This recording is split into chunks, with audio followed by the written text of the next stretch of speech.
Hello and welcome to our second Wisden Cricket Daily podcast on the fourth India-England test in Ranchi. Another very handy day for England. I'm Rana and with me today is Katya, Witney. Very few people in the English game, let alone the international game, would have heard of Shoaib Bashir a year ago. Well, today he's bowled England into a position of control. England started the day well. Ollie Robinson passed 50 for the first time in his test career. His stand with Joe Root passed 100 before he was out, reverse sweeping to Ravindra Jadeja. Bashir and Anderson both fell cheaply, also to Jadeja, leaving Root stranded on 122 and England on 353. At this point in the day, the demons in the pitch had gone missing, but England still managed to get an early wicket through Jimmy Anderson, who nicked off Rohit Sharma for just 2.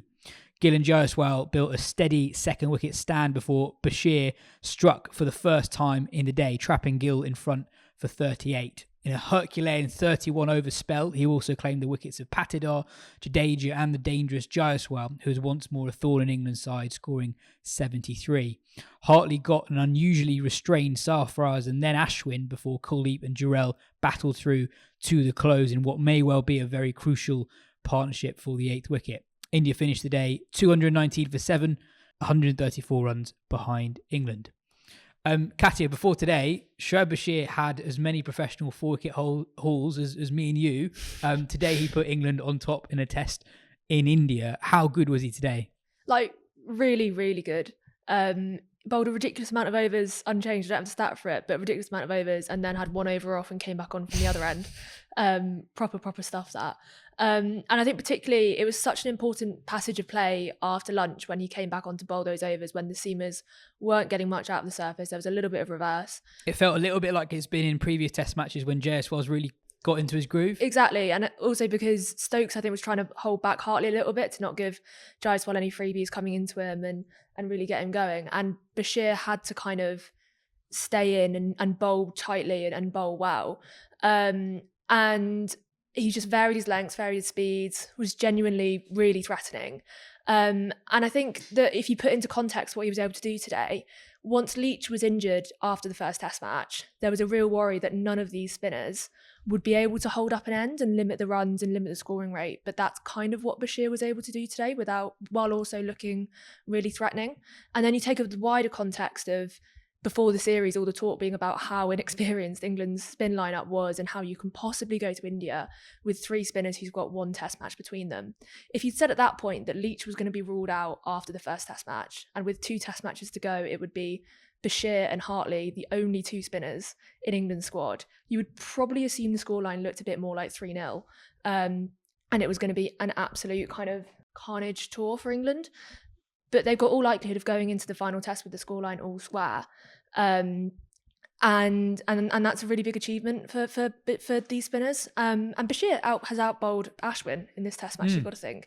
And we were talking about it earlier that when this squad was announced, Rob Key talked a lot about the type of spinners they've selected over the experience, obviously with Bashir not having a 4-wicket haul in first class cricket before today.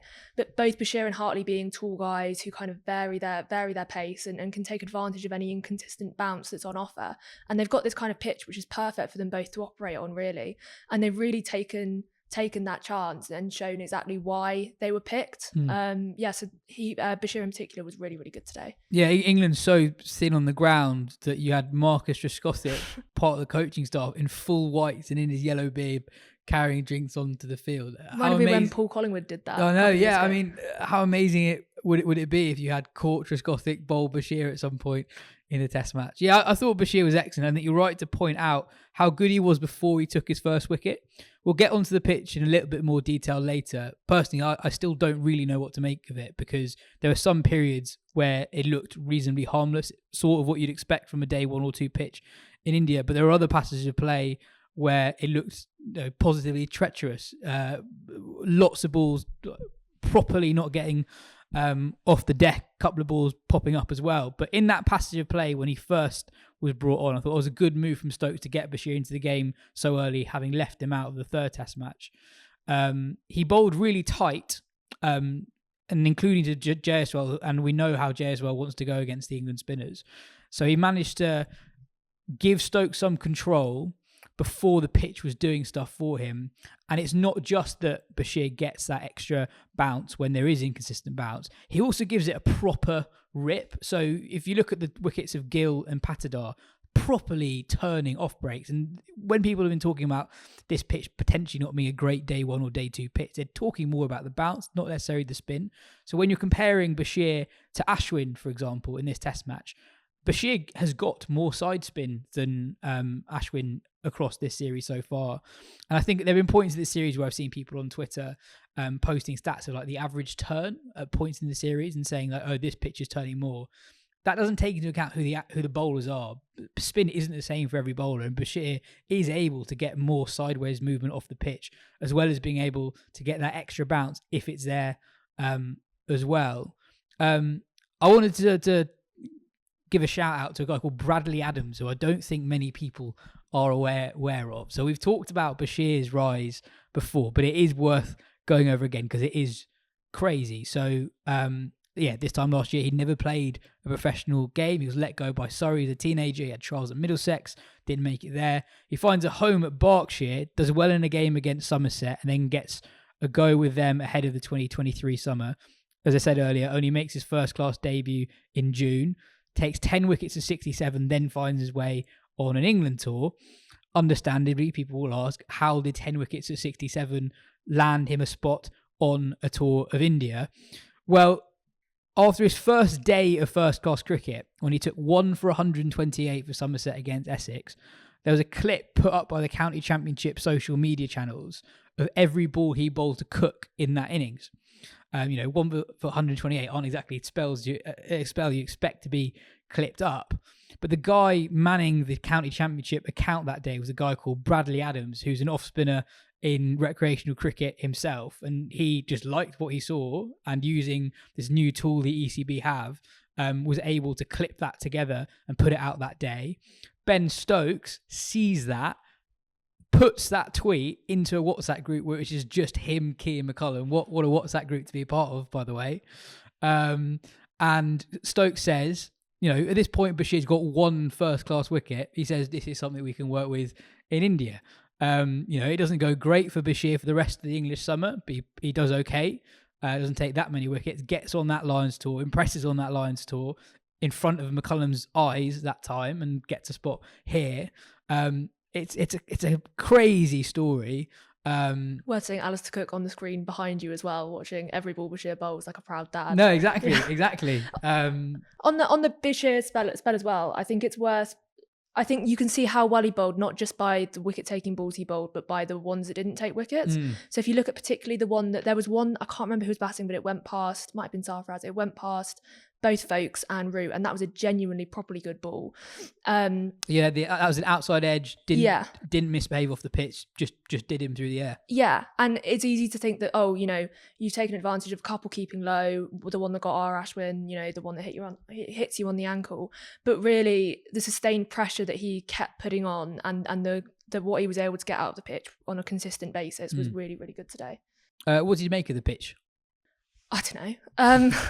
It's a really difficult one, isn't it? I think yesterday when we saw the one that got Stokes, immediately like alarm bells went off, and all hell kind of breaks loose. But when Root and Folkes came in, and even when Root and Robinson were batting this morning, I think a lot of people were thinking, have we potentially misjudged this? Was that maybe a one-off or an anomaly on day one? But I think it comes down to a couple of things. One, just Joe Root being Joe Root and making batting look easy and batting in a different way that we've seen England bat throughout this series. And with Root and Folkes, I think you've not got 2 other batters in the England side who would be more suited to going at less than 3 and over and putting on a stand like that.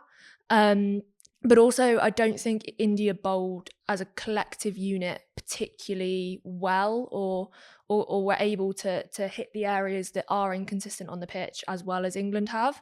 So Ashwin had a bad day, I think it's safe to say, yesterday, and didn't bowl as well as we know he can do. Jadeja bowled well, but potentially his angles on this pitch aren't where the inconsistent bounce is, or aren't aren't the ones that will take advantage of what the pitch is. And Kuldeep didn't bowl that much, and it was potentially underbowled. But then maybe finger spinners get more out of this pitch than the spinners I do think as well. Kuldeep got a lot of balls to keep low, but at a speed that wasn't really causing England any trouble. Exactly. So it comes down to Ashwin having a bad day and the bowling unit as a collective not really doing or not really suiting the pitch that they've got in front of them. And obviously it took Root to play a brilliant innings to get the runs on this pitch. But I don't know, because we can see the balls keeping low, but then there's also I guess that makes it more dangerous, right? That some keep low and some don't.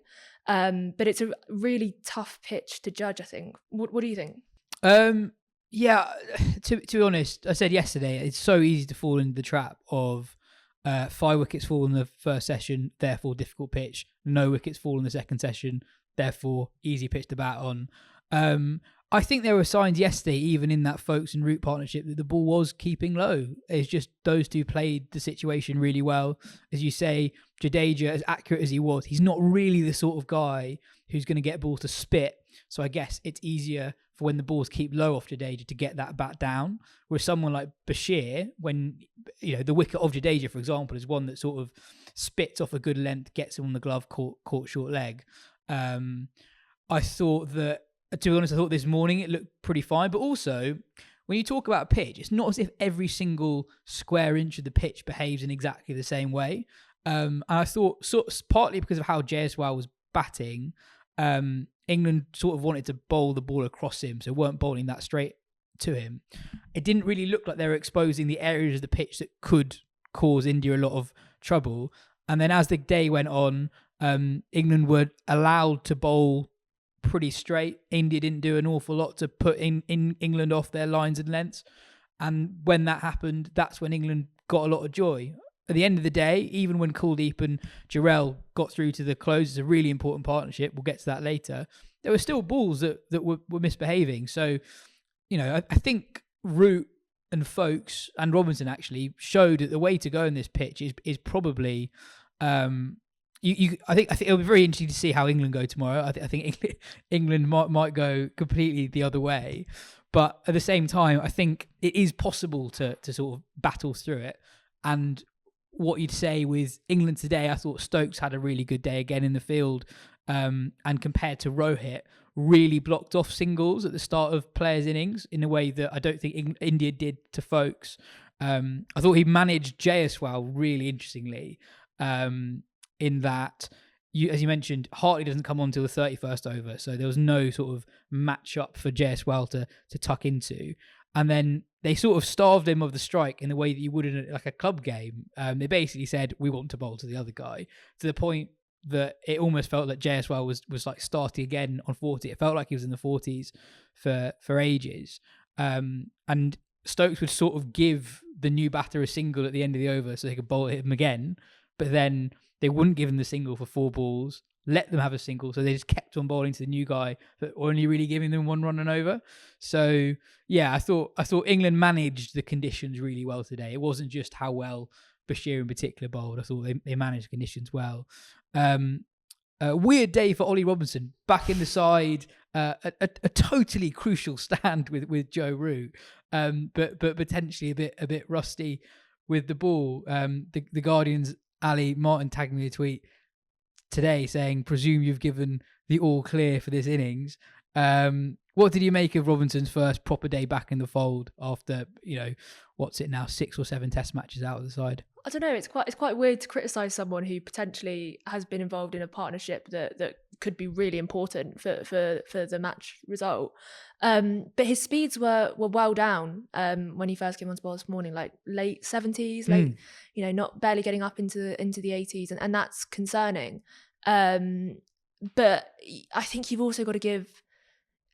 It's hard to say in professional sport because you should be on it all the time, but sometimes I think there's leniency to give people a little bit of grace when they've not played for a while, particularly on a pitch like this that is not zipping through and is not helping you with speeds.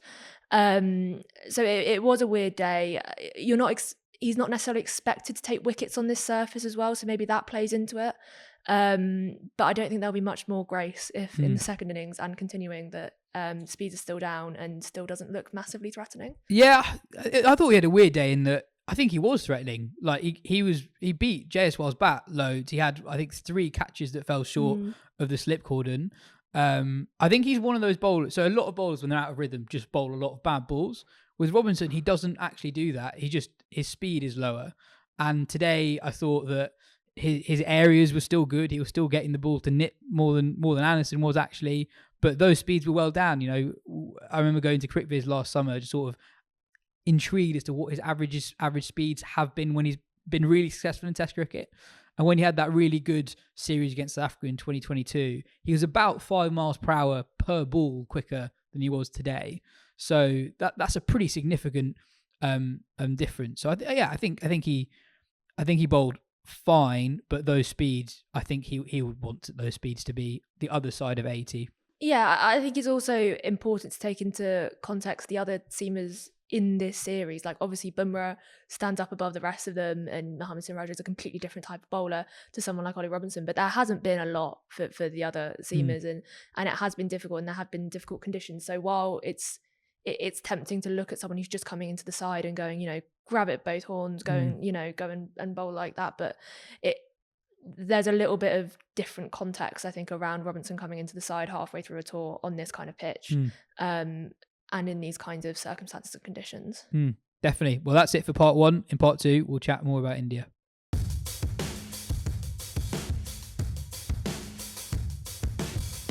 Katya, Jaiswal was good again, which is a recurring theme across the series so far.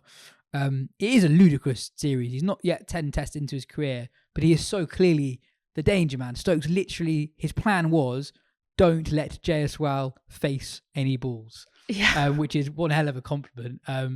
Yeah, an incredible series and a really good performance again today. Yeah, it's what pod editor Dan put in the chat this morning, saying every day I wake up and Jaiswal's batting. It does very much seem like that. But the records and the names he's ranking up with in this series are pretty incredible. And he's so young. Like, it's impossible to say what he's going to go on to do, but you don't get on these lists by just having a one-off amazing series. Like, there's no way that he's going to go off into obscurity in the next couple of years. There's just absolutely no way. He's now hit the most sixes of any India player in tests in a calendar year. And he's 3rd on the all-time list, and it's February. And who are the top 2? Brendan McCullum and Ben Stokes. Yeah. Admittedly, McCullum's quite a way off, but he only needs another 10. Which is, he got 12 in one innings last game. Exactly, so not actually that far off. He's played 5 matches this year. This is his 5th match, 5th, 6th. And I think McCullum played more than 10.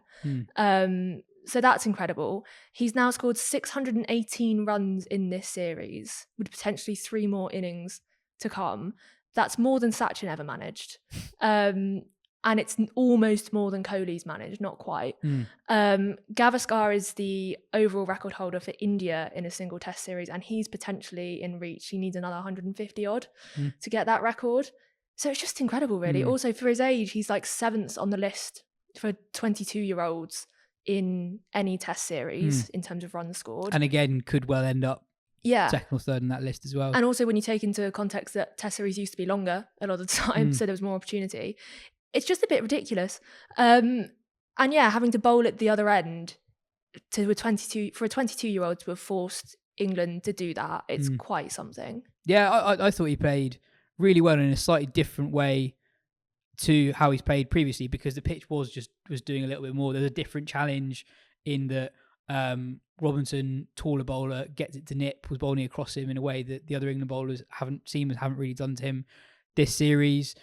Equally, the threat of Bashir was bowling really high quality off spin, spinning the ball away from him. I love the way he sort of, obviously he's learned this from England, obviously, but the way in which he is really proactive from the get-go. So I think it was Robinson's 2nd ball that he charges him, and it was Bashir's 1st ball that he tried to hit actually quite a good ball down the ground before. And he's able to attack in a relatively risk-free way. And I think one thing that England, despite conceding 73 runs to Jaiswal today, will probably end the day being reasonably chuffed with, is just bringing it up now. That strike rate was only 62, which is obviously nearly 4 runs and over. But Jaiswal has been so brutal against England spinners up until this point in the series. I think actually they did a pretty good job of keeping him quiet. And there were some very long periods where, although Jaiswal was in, he wasn't doing a lot of harm because he just wasn't really facing anything.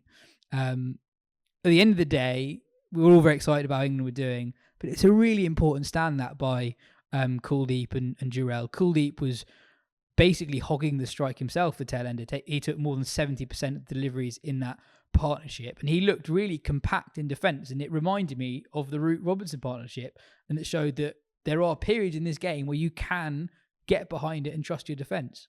Yeah, it's worth saying that India have averaged 34 per wicket between wickets 7 and 10 in this series. Lower order runs have been a proper problem for England. Like we saw Jadeja blow away the tail this morning after the Robinson stand, and that's something that England have really struggled to do, and actually something that's really important and has been a feature of England tours in India for the last couple of times.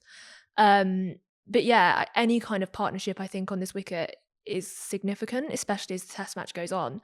But someone like Kuldeep, who you would have expected to roll through, to have that partnership with Jurel, England might have been looking at getting India all out this evening. Definitely. If it hadn't have been for Kuldeep, and it's really important. And to have someone like Jurel stand up as well, when you would expect Jadeja to have scored runs, you would have expected Sarfaraz to score runs. Sarfaraz had a weird innings today, by the way. Yeah, what did you make of India's batting approach? Because Sarfaraz was so successful in the last test, taking England on, properly got stuck in a shell today, and similar with Patidar. Patidar is someone who got selected for being able to whack spin, basically. Again, played within himself today, 17 off 42. Sarfaraz was 14 off 53. Jadeja tried to take the attack to England. He hit, I think, 2 sixes in a row, but got out to a good ball. He wasn't out attacking. What did you make of how India tried to counteract the English spinners today? I mean, again, not to sound too much like Ben Duckett, but we saw England change their approach to batting on this surface, and we saw the Indian middle order change their approach to batting on this surface. I think it's interesting. I think you look at the match situation and you think potentially at that point when Sarfaraz was in and Jaiswal was out, then maybe at that point it would have been the time to try and put Bashir particularly off his lengths, try and put Hartley off his lengths, and try and score some runs quickly. If you know that those kind of pea shooters are going to come along, that's potentially the way to go. And England have already got that massive lead. There's no kind of point in hanging around and trying to stay in when that's not your natural game style for someone like Sarfaraz. I've already said, like someone like Root and someone like Folkes, they're much more suited to changing their approach to do that. But people like Sarfaraz, that's not the best way to go necessarily. So I thought it was interesting. I think it will also kind of play on England's mind a little bit for their third innings, which I think is going to be really interesting to how they approach it. Because we've seen Kuldeep and Jurel, we've seen Robinson and Root and Folkes all go about scoring runs one way on this pitch, and they've scored runs. But when you go into a third innings with potentially a 100-run lead, and with that playing on your mind that one ball is going to have your name on it and you don't know when it's going to come on this wicket, I think that's going to be really interesting to see how England kind of change their approach. Well, they won't change their approach, let's be honest. But how England bat, because going into a third innings with a 100-run lead and potentially throwing that away would be a really, really damaging thing to do. And it's a position that England don't really like. It's not that they don't like to be in it, but they're less suited to dominating test matches than they are coming from behind, I guess. Just look at the scorecard again. Kuldeep, he's faced 72 balls, which is the second most of any India player. It's a really crucial stand. They've already put on 50 odd for that 8th wicket. How do you see the game poised? England obviously ahead, but that stand sort of changes the equation a little bit. Yeah, I think it feels like they're less ahead than they actually are. Potentially because of how they could collapse on tomorrow or whenever. Goes back to, again, what R. Ashwin was saying in the last test match, that you kind of never feel more than 2 quick wickets away from a collapse. But 100 runs on this pitch would be massive. Absolutely massive. India chasing anything above 200 maybe in the final innings, easy, maybe even 150, that would be a really significant chase to have. But it again comes down to the pitch, like just not sure how much this pitch is going to deteriorate, how quickly is it going to stick to a similar level it is that we saw today? Is yeah, it gonna... it's not gone in a linear direction. Has it? Yeah. It hasn't got progressively worse. We can definitely say that. Yeah, so today's Saturday. I have preseason nets every Saturday, and at this point in every test match, England have been miles behind. So Saturdays are either day 2 or day 3, depending on what day the test match starts. This is the first time I'm going to nets with England in front of the test match. But yeah, I think anything more than 250 is going to be a tough chase. It's 300. India not out the game, but that's going to be really, really tricky. The one thing I'd say in India's favour, I think we saw at the end of the day, these, as well as Bashir and Hartley bowled, they are incredibly inexperienced, and inexperience comes across in different ways. And Bashir, at the end of the day, suffering from cramp, he bowled a lot of overs today. It's hot. In the fourth innings that gets close, if you get Bashir and Hartley bowling a lot of overs and put a lot of pressure on them, a lot of pressure is on them anyway. They're going to have to do the bulk of the work for England. You can see how that perhaps tilts the game slightly towards India a little bit more than it would otherwise ordinarily be, given the current match situation. Anyway, that is it for today. Cheers, Katya. We'll be back at exactly the same time tomorrow.